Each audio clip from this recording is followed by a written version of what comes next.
Chaque jour, Charles et Carole vous présentent la leçon de l'école du sabbat.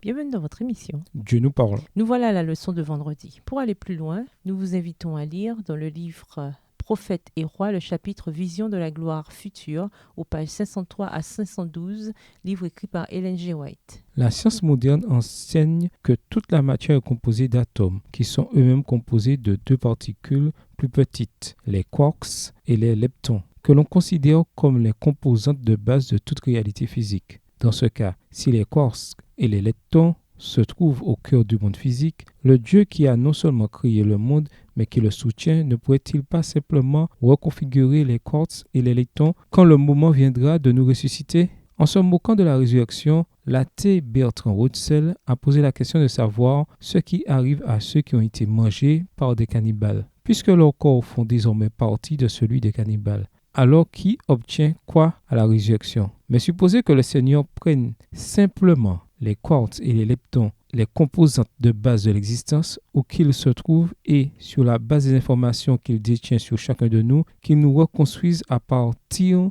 de ces quarks et de ces leptons. Il n'a pas besoin de nos quarks et de nos leptons d'origine. N'importe lequel ferait l'affaire. En fait, il pourrait tout simplement parler pour amener à l'existence de nouveaux quarks et de nouveaux leptons et recommencer à partir de là. Quelle que soit sa manière de faire, le Dieu qui a créé l'univers peut nous recréer et c'est ce qu'il promet de faire à la résurrection des morts. Celui qui donne la vie appellera ceux qu'il s'est acquis à participer à la première résurrection, jusqu'à cette heure de triomphe, où, au son de la dernière trompette, une vaste armée surgira victorieuse pour l'éternité. Chaque saint endormi sera gardé en sûreté, tel un joyau précieux, connu de Dieu par son nom. Parce qu'ils ont été participants de la nature divine, ils seront ramenés d'entre les morts par la puissance du Sauveur qui demeurait en eux. Texte tiré du livre The SDA Bible Commentary, commentaire biblique adventiste au volume 4 à la page 1143. À méditer, on estime qu'il existe 2000 milliards de galaxies, chacune composée de milliards et de milliards d'étoiles. Et certaines de ces étoiles ont des planètes qui gravitent autour d'elles, tout comme les planètes de notre système solaire gravitent autour du Soleil. Maintenant, réfléchissez à la puissance incroyable de Dieu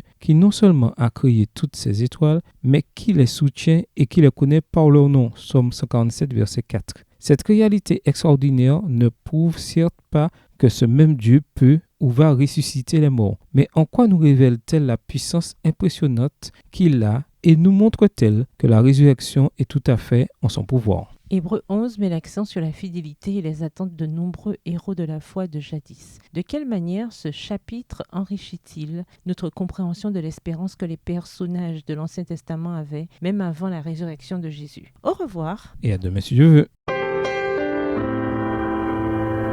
Dieu nous parle. Chaque jour, Charles et Carole vous présentent la leçon de l'école du sabbat.